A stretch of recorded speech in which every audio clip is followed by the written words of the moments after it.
Everyone, I wanted to take the opportunity in this video to address some questions that I've been getting mostly very recently about bridal makeup. I'm guessing there's a lot of you out there that maybe have a wedding coming up this spring or summer and you're starting to formulate some ideas for your makeup, and it really is such an important day. Obviously, I mean, I've been through that, and I've also found that it's a very, very challenging day because as the bride, or maybe even as a bridesmaid, you know, you're getting pictures snapped of you left and right, and it's happening the entire day. You want to look good in every picture. You want to have great memories. But at the same time, you're kind of, you know, wanting to make sure your face and everything looks how you want it. So I totally understand where those concerns are coming from, and I will be doing a tutorial soon that may give you even more ideas in terms of applications from start to finish. But before I did that, I was looking to one of my favorite beauty resources, which is one of my Bobbi Brown makeup books. It's called the Bobbi Brown Makeup Manual, and it says for everyone from beginner to pro. So I love this book so much. It has gorgeous pictures, great information on literally every topic of makeup. It is so great. And the one that I wanted to focus on, there's a nice little section here on bridal makeup. So a section on bridal makeup, and she gives a lot of tips and examples and things like that. But I wanted to go through this section called Bridal Do's and Don'ts. It's just a little section here, a little do's and don'ts list, and I thought this would be kind of a good way to get into bridal makeup and to maybe allow you to see some of the reasons or motivations behind, you know, why I will do and not do certain things in my bridal tutorial. So I'll go through some of these. The first one is do complete a makeup trial. In other words, practice the makeup look you want to do for the wedding day days in advance. You know, take whatever time you have to experiment and try that look over and over again so you know you've got it and you know it'll look good on you.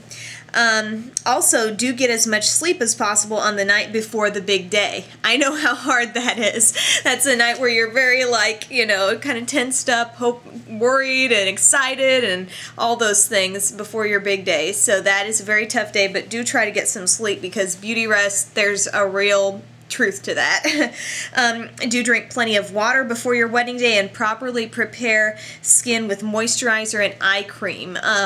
Getting on a good skincare regimen is something you can do a long time in advance of your wedding. If you get in a good habit, I think you're going to find your skin is going to behave better for you on that day. Do make sure foundation is right for the skin tone. Your color may have changed since the makeup trial. So, and that can be tough too for a lot of people who get married in the summer, and you know, before you know it, you've out-tanned your makeup shade you thought you were going to use. So just be aware that your skin color will be prone to changing here, especially as we head into the warmer months. So be aware of that if you do have a wedding coming up during that time frame. This next one, I'm not quite sure that I totally understand it, but it says do buy a new mascara for your wedding day, but test it a few days before. I'm all for testing every product you would use on your face before your wedding day, but I mean, if you've got a mascara that's working great for you and it's not past, like, you know, it's not gotten funky smelled and it's not time to throw it out yet, I mean, if it's working for you, I'd say go ahead and use it, because oftentimes I'll get a new brand new mascara, and sometimes I just don't like how they wear immediately right after I open them. Don't know if anybody's experienced that or not but me, but no, I mean, it couldn't hurt, I guess, to buy a new one, but I guess I'm not really sure about that. Don't. Now we're moving on to a list of don'ts here. Don't go to a tanning bed right before your wedding. If you want more color, use a self-tanner. Test the product weeks before the date. Apply it several days before the wedding in case you need to make corrections. I think this may be geared toward people who maybe never tan, and then they decide, I want to be more tan for my wedding day, so I'm going to jump in a tanning bed, and then you wind up burnt, and that's definitely not what you want. What I did before, a couple days maybe before my wedding day, I did the Mystic Tan, which is like a spray tanning booth, and that worked out really well. I might not advise that necessarily if you haven't done it before, like way before. Like, I had done it for some of my sorority formals and stuff like that, and realized that it was really kind of the sort of tan that I wanted, not like incredibly overboard, but a good amount of color. So you know, that may be something you test out a long time in advance so you know whether or not you may want to do that a few days before your wedding. Don't apply too much eye makeup. You want the eyes to stand out, not the eye makeup. So you want to look like yourself on that day. You want to be able to look back and, you know, be able to tell that that's you. That's not somebody hiding behind a mask. So that one totally makes sense. Don't use concealer on the eyelid. It causes eye makeup to crease. I've heard this a lot before. Stick with your eye primers that you know work well. A lot of people like Urban Decay Primer Potion.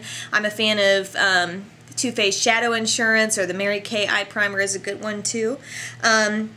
It says don't use a concealer under the eyes that is too light for the skin tone. It'll make you look like a deer caught in headlights.